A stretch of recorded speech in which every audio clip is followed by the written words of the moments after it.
Okay, we're in Chronicles of Narnia, and we're in Book 2, The Lion, the Witch, and the Wardrobe.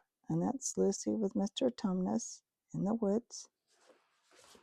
And we're in Chapter 3, Edmund and the Wardrobe.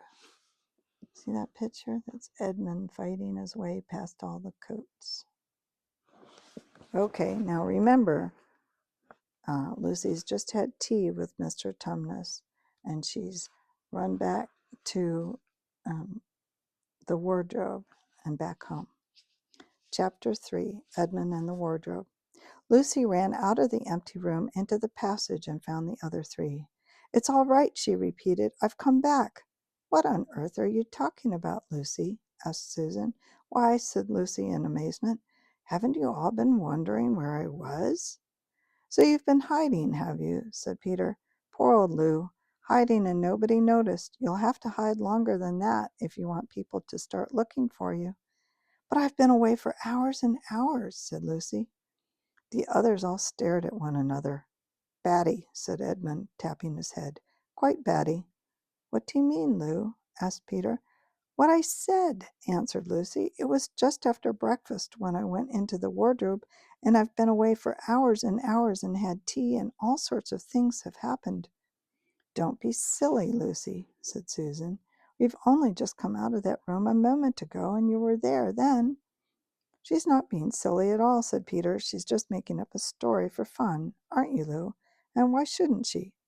"No, Peter, I'm not," she said. "It's a magic wardrobe.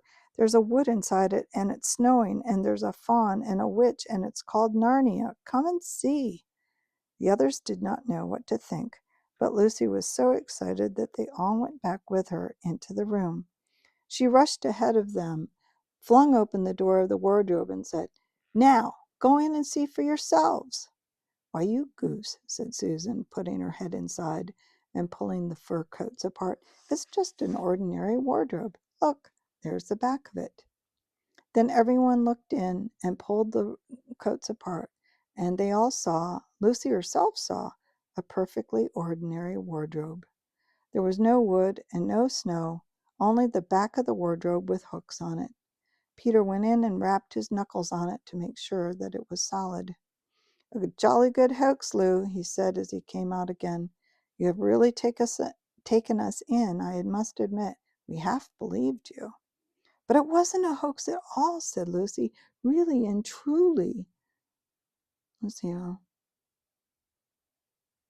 sorry, I lost my place. "But it wasn't a hoax at all," said Lucy. "Really and truly. It was all different a moment ago. Honestly it was, I promise." "Come on, Lou," said Peter. "That's going a bit too far. You've had your joke. Hadn't you better drop it now?" Lucy grew very red in the face and tried to say something, though she hardly knew what she was trying to say, and she burst into tears. For the next few days she was very miserable. She could have made it up with the others quite easily at any moment if she could have brought herself to say that the whole thing was only a story and made for fun. But Lucy was a very truthful girl, and she knew that she was really in the right, and she could not bring herself to say this. The others, who thought she was telling a lie, and a silly lie too, made her very unhappy. The two elder ones did this without meaning to do it, but Edmund could be spiteful, and on this occasion he was spiteful. He sneered and he jeered at Lucy and kept on asking her if she'd found any other new countries in other cupboards all over the house. What made it worse was that these days ought to have been delightful. The weather was fine, and they were out of doors from morning to night, bathing, fishing, climbing trees, and lying in the heather. But Lucy could not properly enjoy any of it, and so things went on until the next wet day. That day, when it came to the afternoon, and there was still no sign of a break in the weather, they decided to play hide and seek. Susan was it, and as soon as the others scattered to hide, Lucy went into the room where the wardrobe was. She did not mean to hide in the wardrobe, because she knew that that would only set the others talking again about the whole wretched business. But she did want to have one more look inside it, for by this time she was beginning to wonder herself whether Narnia and the fawn had only been a dream. The house was so large and complicated and full of hiding places that she thought she would have time to have one more look into the wardrobe and then hide somewhere else. But as soon as she reached it, she heard steps in the passage outside, and then there was nothing for it but to jump into the wardrobe and hold the door closed behind her. She did not shut it properly because she knew it's a very silly thing to shut oneself into a wardrobe, even if it is a magic one. Now the steps she heard were those of Edmund, and he came into the room just in time to see Lucy vanishing into the wardrobe. He at once decided to get into himself, not because he thought it was a particularly good place to hide, but because he wanted to go on teasing her about her imaginary country. He opened the door. There were the coats hanging up as usual, and the smell of mothballs, and darkness and silence, and no sign of Lucy. "She thinks I'm Susan come to catch her," said Edmund to himself, "and so she's keeping very quiet at the back."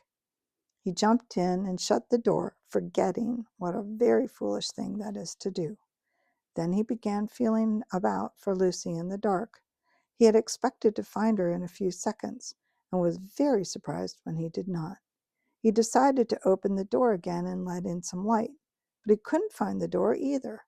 He didn't like this at all and began groping wildly in every direction. He even shouted out, "Lucy, Lou, where are you? I know you're here." There was no answer, and Edmund noticed that his own voice had a sort of curious sound, not the sound you would expect in a cupboard, but a kind of open-air sound. He also noticed that he was unexpectedly cold, and then he saw a light. "Thank goodness," said Edmund. "The door must have swung open of its own accord." He forgot all about Lucy and went towards the light, which he thought was the open door of the wardrobe.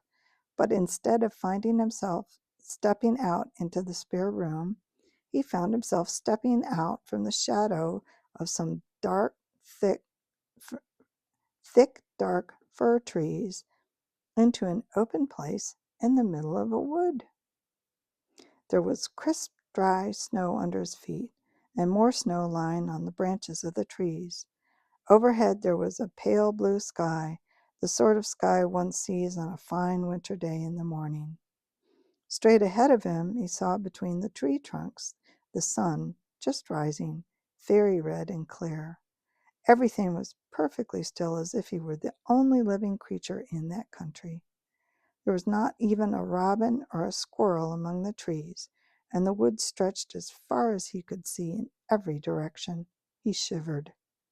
He now remembered that he had been looking for Lucy, and also how unpleasant he had been to her about her imaginary country, which now turned out not to have been imaginary at all.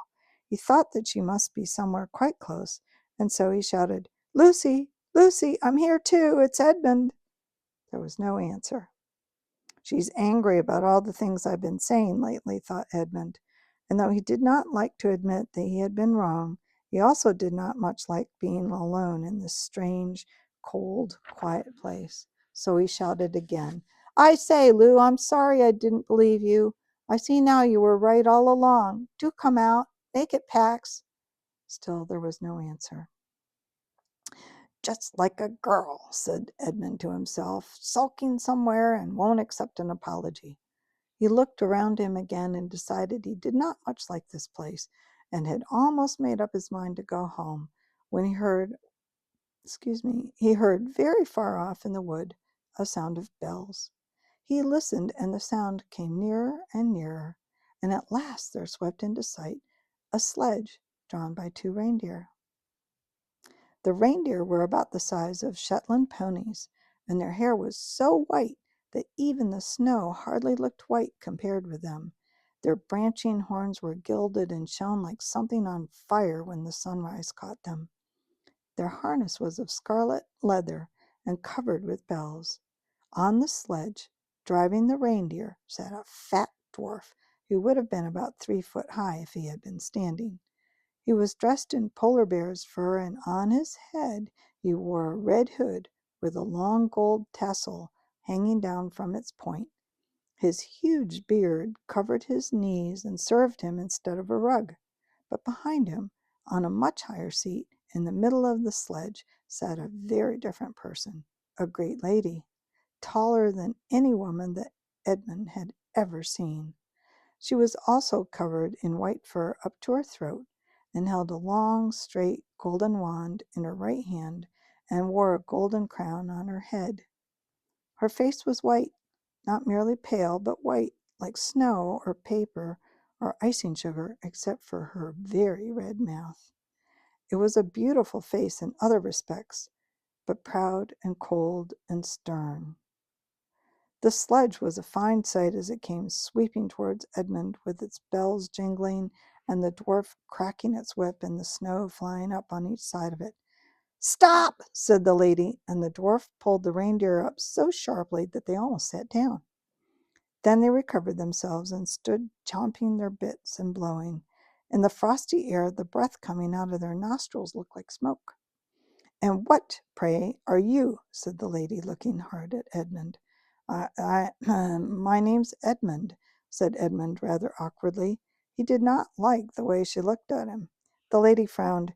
"Is that how you address a queen?" she asked, looking sterner than ever. "I beg your pardon, your majesty, I didn't know," said Edmund. "Not know the Queen of Narnia?" cried she. "Ha! You shall know us better and hereafter, but I repeat, what are you?" "Please, your majesty," said Edmund, "I don't know what you mean. I'm at school. At least I was. It's the holidays now." And that's the end of chapter 3. Chapter 4, Turkish Delight. Until then.